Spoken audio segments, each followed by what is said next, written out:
हमारा अच्छा दिमाग हो, स्वास्थ्य रहते हुए इस बात को आप स्वीकार करें, क्योंकि हमारी जिंदगी केवल 4 दिन की है। 4 दिन की जिंदगी है, 2 दिन की है जवानी। 4 दिन की जिंदगी है, 2 दिन की है जवानी। कट जाएंगी ये 4 दिन की जिंदगी, दुनिया से चले जाएंगे। कट जाएंगी ये 4 दिन की जिंदगी, दुनिया से चले जाएंगे। सारे संसार ने पाप किया है, ईश्वर की महिमा से दूर हुआ है।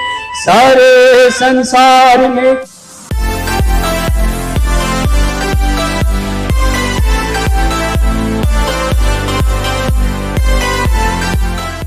किसी के पास से पढ़ दीजिए।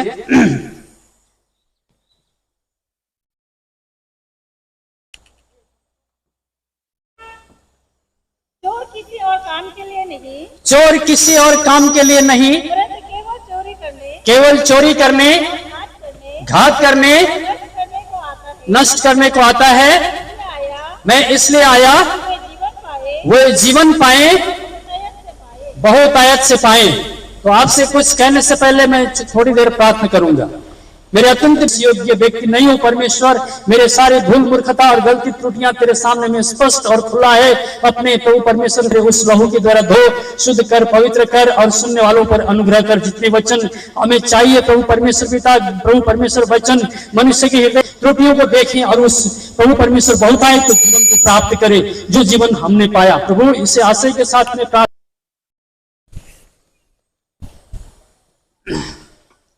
हम सब इस दुनिया में परिश्रम करते हैं, मेहनत करते हैं, मजदूरी करते हैं, नौकरी करते हैं, बिजनेस करते हैं, व्यापार करते हैं। हर तरह से कोई न कोई काम पेशा व्यवसाय हम करते हैं और हम सब की चाहना है कि हम एक सुंदर जीवन बिताएं, एक पवित्र जीवन बिताएं, एक खुशहाल जिंदगी, खुशहाल परिवार में हम रहें, हमारा समाज खुशहाल हो, हमारा देश खुशहाल हो, हम चैन से रहें, हमें चोरी करना न पड़े, अपराध, बुराई, दुष्टता ये सब से हम अलग रहें। ये सब मनुष्य की चाहना है, सब इंसान की चाहना ये है। तो एक लंबी जिंदगी चाहता है। हर इंसान कभी बीमार नहीं होना चाहता है, कभी रोना नहीं चाहता है, हमेशा मुस्कुराना और हमेशा आनंदित रहने का चाहना इंसान का है। इसी चाहना को पूरा करने के लिए इंसान इस दुनिया में प्रयत्न करता है, कोशिश करता है, लेकिन हर प्रकार से तकलीफ और मुसीबत उठाने के बावजूद भी वो जिंदगी इंसान को नहीं मिलता है। हाँ, कितने लोग सोचते हैं कि आज हमारे पास में काश दौलत हो, बड़ी बड़ी गाड़ियां हो, अच्छे अच्छे मकान हो, अच्छे अच्छे बच्चे हो, अच्छे कॉलेज में पढ़े, अच्छे यूनिवर्सिटी में पढ़े, हम अच्छे कपड़े पहने, हाँ, तब हमारा जिंदगी अच्छा हो जाएगा। हम अच्छा अच्छा डाइनिंग टेबल पर बैठकर खाना खाएं, हम बड़े बड़े बिस्तर में सोएं, हम खुश होंगे। हाँ, इस प्रकार की चाहना है। और सोचते हैं कि कहीं बाहर में घूमने के लिए जाएं, इधर देखें उधर देखें, ऐसा करके हम खुशियां मनाएं। ये इंसान की चाहना है, लेकिन इस सब चीज को हासिल करने के बाद में भी इंसान को वह जिंदगी नहीं मिल पा रहा है। परमेश्वर का वचन बाइबल में लिखा है, मरकुस 8 अध्याय का 36 में पढ़ दीजिए।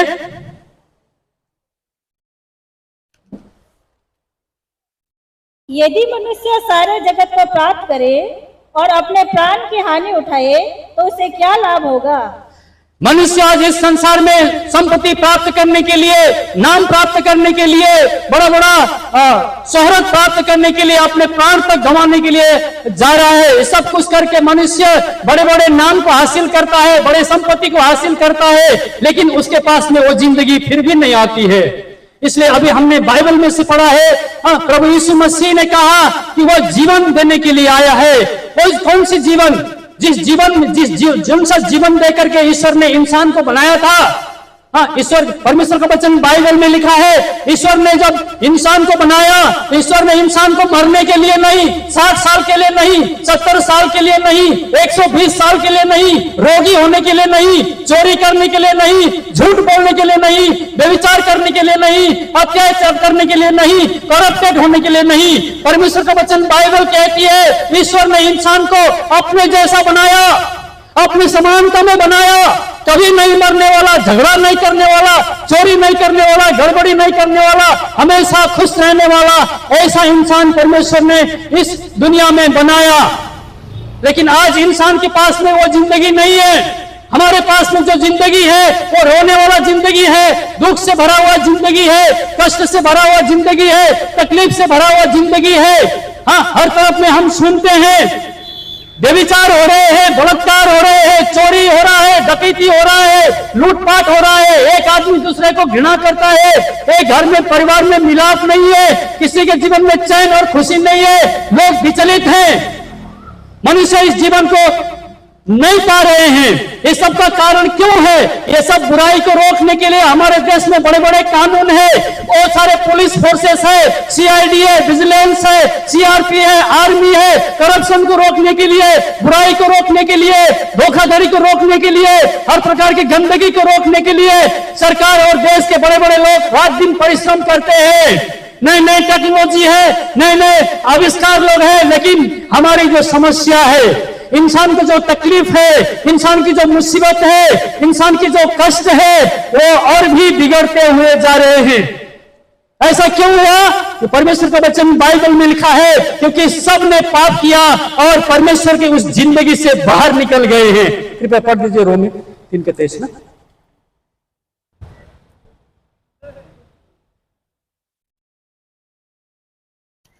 इसलिए कि सबने पाप किया है और परमेश्वर की महिमा से रहित है।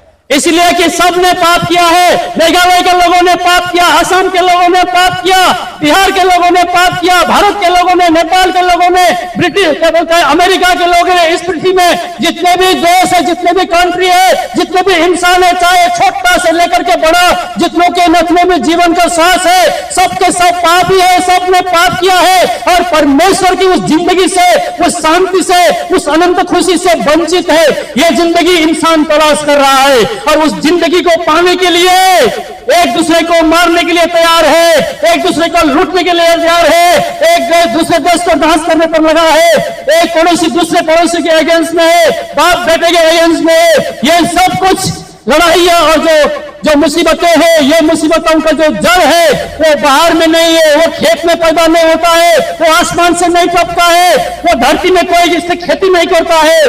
ये सारे के सारे मनुष्य के अंदर में जन्मजात पैदा होते हैं, जैसे जंगल और झाड़ियों में ऊंट कटारे निकलते हैं। प्रिय मित्रों, ये पाप मनुष्य के हृदय में है और हमने बाइबल से एक बार हम पढ़ के आपको सुनाते हैं। उत्पत्ति पढ़ दो 1:27। तब परमेश्वर ने मनुष्य को अपने स्वरूप के अनुसार उत्पन्न किया, अपने ही स्वरूप के अनुसार परमेश्वर ने उसको उत्पन्न किया, नर और नारी करके उसने मनुष्य की सृष्टि की। परमेश्वर ने इंसान को बनाते हुए, किसी यहाँ पर कोई धर्म का जिक्र नहीं है, इंसान परमेश्वर ईश्वर जैसा है वैसा ही उसने बनाया। ईश्वर ने किसी धर्म को, किसी जाति को, किसी प्रकार की भिन्नता को, किसी डिफरेंस को, किसी डिवाइडर को नहीं बनाया। उसके वचन में कहता है उसने नर और नारी, स्त्री और पुरुष करके दुनिया में लोगों की सृजना की। लेकिन उन पहले जिन लोगों को ईश्वर ने सृजना किया, उन लोगों ने पाप करने के कारण उसके द्वारा जितने भी वंशज दुनिया में आए, उसी के वंशज हम आए। इसलिए सब ने पाप किया और परमेश्वर की उस जिंदगी से बाहर निकल गए हैं। अब इंसान को मरना पड़ रहा है। अब मरने के लिए न चाहते हुए भी करोड़ों डॉलर खर्च करके, हर प्रकार के ट्रीटमेंट करके, उपचार करके मनुष्य जिंदा नहीं रहता है। बचने के लिए इंसान संपत्ति इकट्ठा कर लेता है, लेकिन सारे संपत्ति के बीच में से, सारे डॉक्टर के बीच में से, सारे धर्मों के बीच में से, सब प्रकार की बातों के बीच में से उसका प्राण उसके अंदर से निकल के चला जाता है, आदमी मर जाता है। लेकिन बात यहाँ पर खत्म नहीं होती है। परमेश्वर का वचन बाइबल कहती है कि उसने, ईश्वर ने इंसान को प्रेम किया है, इंसान को इस प्रकार से वो मरने के लिए नहीं छोड़ रहा है। गॉस्पेल जॉन चैप्टर 3 वर्स 16 में ऐसा लिखा है, परमेश्वर ने जगत से ऐसा प्रेम रखा कि उसने अपना एकलौता पुत्र दे दिया, ताकि जो कोई उस पर विश्वास करे वो नष्ट ना हो परंतु अनंत जीवन पाए। प्यारे मित्रों, आप चाहे जैसे भी पापी हो, जैसे भी दुख हो, जैसे भी तकलीफ हो, जैसे भी समस्या में हो, आप ईश्वर की रचना है। परमेश्वर आपके दुख को देख रहा है, आपकी मुसीबत को देख रहा है, आपकी तकलीफ को देख रहा है। आप मर रहे हैं, आप नाश होकर के जा रहे हैं, एक दिन आपको इस धरती छोड़ना पड़ेगा, एक दिन आपका प्राण निकल जाएगा, लेकिन इसके बाद आप जाएंगे कहां? आपका आत्मा कहां जाएगा? परमेश्वर का वचन बाइबल कहती है कि उसने इंसान को मरने के लिए नहीं बनाया। जो आपके अंदर में जो आत्मा है, आपके अंदर में जो विवेक है, यह कभी खत्म होने वाला नहीं है, यह मरने वाला नहीं है, यह मिटने वाला नहीं है। आग इसको नहीं जला पाएगी, मिट्टी इसको कीड़े नहीं खा पाएगी। ये परमेश्वर ने हमेशा हमेशा के लिए, अनंत काल के लिए, कभी भी मर करके खत्म नहीं होने की आत्मा को आपके अंदर में रखा है। और इस आत्मा को मरने के बाद में परमात्मा के पास जाना है, लेकिन आत्मा के अंदर में पाप है और पाप से ईश्वर घृणा करता है। और पापी इंसान मरने के बाद में लोग कहते हैं कोई जहन्नुम में जाएगा, दोजख में जाएगा, नरक में जाएगा, हेल में जाएगा। ऐसी बातें दुनिया में यह सत्य है। पापी आदमी मर जाने से, मृत्यु के बाद में आदमी जितना भी दान पुण्य क्रियाकलाप करे उसके लिए वो स्वर्ग में नहीं जा पाएगा, क्योंकि हर एक इंसान पापी है। और इस पापी इंसान को पाप को क्षमा करने के लिए ईश्वर ने प्रेम किया है। परमेश्वर का वचन बाइबल कहती है, जो कोई अपने पापों को मान लेता है, जो कोई अपने अपराधों को मान लेता है, उसके अपराध को क्षमा करने के लिए परमेश्वर ने आज से 2024 साल पहले पैलेस्टाइन में प्रभु यीशु मसीह को भेजा। और उसने हम सभी के पापों को अपने शरीर में लेकर कलवरी के क्रूस में बलिदान हुआ। और फिर वो हमें और आपको एक नया जिंदगी देने के लिए, बुराई से अलग, पापों से अलग, पाप के ऊपर में विजयपूर्ण जीवन जीने के लिए, शांति का जीवन जीने के लिए, अनंत का जीवन जीने के लिए, मिलाप का जीवन जीने के लिए और अनंत काल के स्वर्ग के जीवन के लिए उसने वो जी उठा है। उसी पर विश्वास करने के द्वारा हमने भी वो जिंदगी पाया है। हम भी आपकी तरह इंसान हैं, हम भी पापमय संसार में झूठ और छल और कपट में हमारा जिंदगी बीत रहा था, लेकिन परमेश्वर के वचन में हमने विश्वास करने के द्वारा आज हमारे जिंदगी से वह पाप निकल गया है। पाप का अभी हमारे पास में अधिकार नहीं है, हम पाप को दमन कर सकते हैं। पाप के ऊपर में हमने विजय पाया है। हमारे हृदय में स्वर्ग का खुशी है, स्वर्ग का शांति है। अभी का अभी ये धरती नष्ट हो जाएगा, खत्म हो जाएगा, अभी हमारी आत्मा सेफ है। उसी सेफ का सुसमाचार लेकर हम आपके पास में आए हैं। परमेश्वर का वचन बाइबल कहती है, तुम सारे जगत में जाकर इस सुसमाचार का प्रचार करो, जो कोई विश्वास करेगा वो नष्ट नहीं होगा। कृपया पढ़ लीजिए मरकुस 16:15।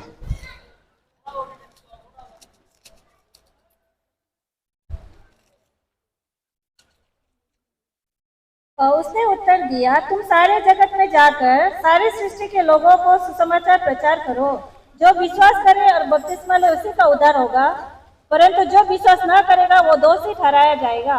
मनुष्य को इस पाप से निजात देने के लिए, इस पाप से छुटकारा देने के लिए और परमेश्वर के न्याय से बचाने के लिए उसने अपने पुत्र को इस दुनिया में भेजा।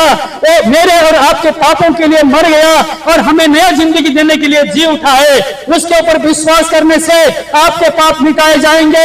हमारे पाप मिटाने के लिए दूसरा कोई भी उपाय नहीं है, कोई भी धर्म नहीं है, कोई भी नियम नहीं है, कोई भी संस्कार नहीं है। केवल परमेश्वर पर विश्वास करने के द्वारा हमारे हृदय के पाप मिटाए जाते हैं। अगर हम कहें कि हम पापी हैं तो हमारे पापों को क्षमा करने के लिए वो विश्वास योग्य और धर्मी परमेश्वर है। इसलिए प्यारे मित्रों, आपके जिंदगी में चाहे जैसे भी पाप क्यों ना हो, जैसे भी भूल क्यों ना हो, जैसे भी गलती क्यों ना की हो, अगर आप पाप से परेशान है, गलती से परेशान है, आप हंसना चाहते हैं, आप मुस्कुराना चाहते हैं, आप आनंदित रहना चाहते हैं, आप हमेशा स्वर्ग में रहना चाहते हैं, तो यीशु मसीह पर विश्वास कीजिए। बाइबल में लिखा है, दूसरा कोई भी रास्ता नहीं है, कोई भी उपाय नहीं है, कोई भी विकल्प नहीं है। एक दिन ये दुनिया और इसमें जो कुछ है वो नष्ट हो जाएगा, वो बर्बादी और तबाही हो जाएगी। परमेश्वर का वचन बाइबल यशायाह 51:6 वर्ष में ऐसा लिखा है।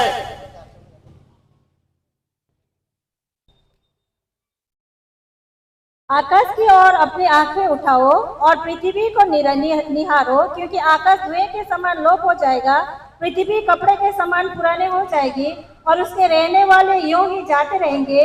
परंतु जो उद्धार मैं करूंगा वो सर्वदा ठहरेगा और मेरा धर्म का अंत न होगा। सो परमेश्वर कहता है, जो भी इस दुनिया में जो कुछ आप देख रहे हैं, जिसकी कल्पना आप कर रहे हैं, ये सब कुछ बर्बादी और तबाही और विनाश में चले जाएंगे।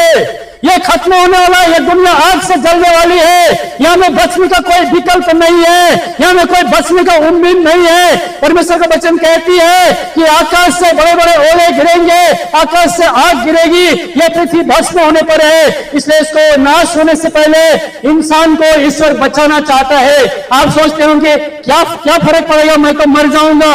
नहीं प्यारे मित्रों, परमेश्वर का वचन बाइबल कहती है वो कब्रिस्तान खोद करके आदमी को निकालेगा और उसका इंसाफ करेगा। इंसाफ, एक दिन इंसान को मरना पड़ेगा और मरने के बाद में ईश्वर का इंसाफ का सामना करना पड़ेगा। इसलिए उस सामना से बचने के लिए अपने पापों को आजमान लीजिए और उस पापी जीवन को प्रभु के सामने में रखिए और प्रभु यीशु मसीह से कहिए, ओ जीसस क्राइस्ट, मैं एक पापी आदमी हूँ, मैं इस पाप से परेशान हूँ, मेरे पापों को माफ कर, तू मेरे हृदय में आ। आपका हृदय परमेश्वर का मंदिर बन जाएगा। इसमें कोई मंदिर में, मस्जिद में, गुम्बा में, गिरजा में नहीं रहता है, कोई पहाड़ में, मूर्ति में, बैनर में, पर्वत में, नदी में नहीं रहता है।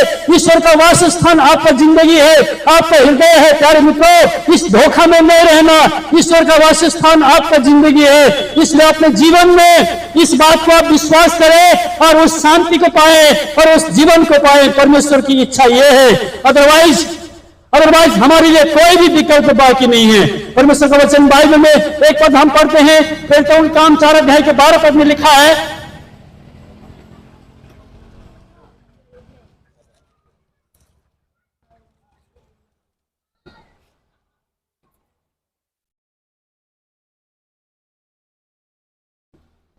ये जानकर वो उस योजना की 4 के 12 प्रेरित क्या 4 के 12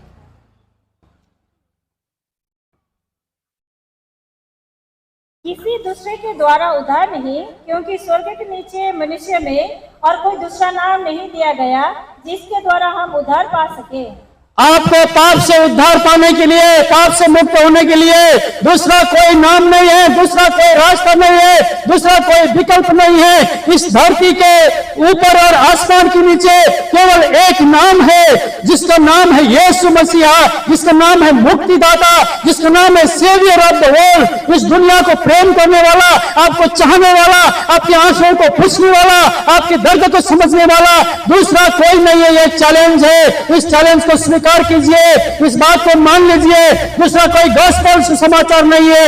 ये संसार में तबाही और विनाश तो हो रहे हैं, ये दिन प्रतिदिन बढ़ते जाएंगे, इसका अंत डेस्ट्रक्शन है। इसलिए प्यारे मित्रों, आज हमें मरने से पहले इस बात को, इस संसार में रहते हुए आपका अच्छा दिमाग हो, श्वास रहते हुए इस बात को आप स्वीकार करें, क्योंकि हमारी जिंदगी केवल 4 दिन की है।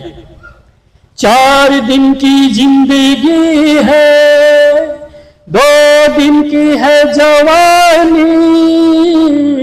4 दिन की जिंदगी है, 2 दिन की है जवानी। कट जाएंगी ये 4 दिन की जिंदगी, दुनिया से चले जाएंगे। कट जाएंगी ये 4 दिन की जिंदगी, दुनिया से चले जाएंगे। सारे संसार ने पाप किया है, ईश्वर की महिमा से दूर हुआ है।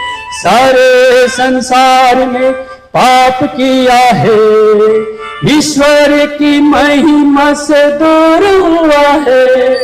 पापी का स्वर्ग में निवास नहीं है, सोचो तुम्हारा आवास कहाँ है। पापी का स्वर्ग में निवास नहीं है, सोचो तुम्हारा आवास कहाँ है।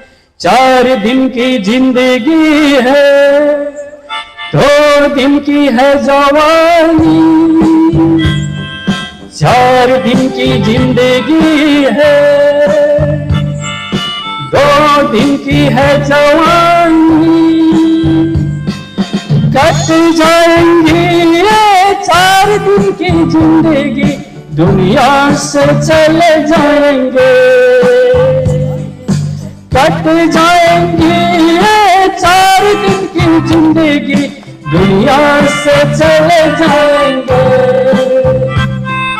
रहना नहीं दुनिया में हमेशा हमें, इस जीवन का अंत होगा सभी का यहाँ। रहना नहीं दुनिया में हमेशा हमें, इस जीवन का अंत होगा सभी का यहाँ। जाने से पहले सोच लो जरा, मरने के बाद तुम कहाँ जाओगे। जाने से पहले सोच लो जरा, मरने के बाद तुम कहाँ जाओगे। 4 दिन की जिंदगी है, 2 दिन की है जवानी। 4 दिन की जिंदगी है, 2 दिन की है जवानी। कट जाएंगे 4 दिन की जिंदगी, दुनिया से चले जाएंगे। कट जाएंगी 4 दिन की जिंदगी, दुनिया से चले जाएंगे। पापों से छुड़ाने केवल एक ही आया है, यीशु उद्धार करता जीवन लाया है। पापों से छुड़ाने केवल एक ही आया है, यीशु उद्धार करता जीवन लाया है। यीशु मसीह में आनंद जीवन है, क्या तुमने ये जीवन अपनाया है। यीशु मसीह में आनंद जीवन है, क्या तुमने ये जीवन अपनाया है। 4 दिन की जिंदगी है, 2 दिन की है जवानी। 4 दिन की जिंदगी है, 2 दिन की है जवानी। कट जाएगी 4 दिन की जिंदगी, दुनिया से चले जाएंगे। कट जाएंगी 4 दिन की जिंदगी, दुनिया से चले जाएंगे। आप सभी ने अपना कीमती समय निकालकर परमेश्वर के वचन सुने हैं। आप इस सुने गए वचन में विश्वास कीजिए और अपने पापों के संबंध में अधिक जानकारी चाहते हैं। आपके पास में कोई समस्या है, कोई रोगी है, कोई बीमारी है और परमेश्वर का वचन को आप ग्रहण करना चाहते हैं, तो आपके लिए हम प्रार्थना करेंगे। आप हमारे सामने में आ सकते हैं। आपको हम मुक्ति नहीं दे सकते, आपको हम चंगाई नहीं दे सकते, हम कुछ नहीं कर सकते हैं, लेकिन हम विश्वास करते हैं, हम प्रार्थना करते हैं और परमेश्वर हमारी प्रार्थनाओं को सुनता है। सो आपने प्रभु का वचन को सुना। आप सभी को बहुत बहुत धन्यवाद। परमेश्वर आपको आशीष दे। हेलो, धन्यवाद परमेश्वर को और आप लोगों को भी जो परमेश्वर की जीवित आवाज आपके पास पहुंचे हैं। आप कहीं कहीं भी हो, आप इस वचन को विश्वास करें। आप प्रभु को ग्रहण करने से आप जरूर मुक्ति पाएंगे। हम एक खासी गीत गाएंगे और यहाँ पर खासी ब्रदर सिस्टर भी है जरूर, तो हम एक खासी गीत गाएंगे।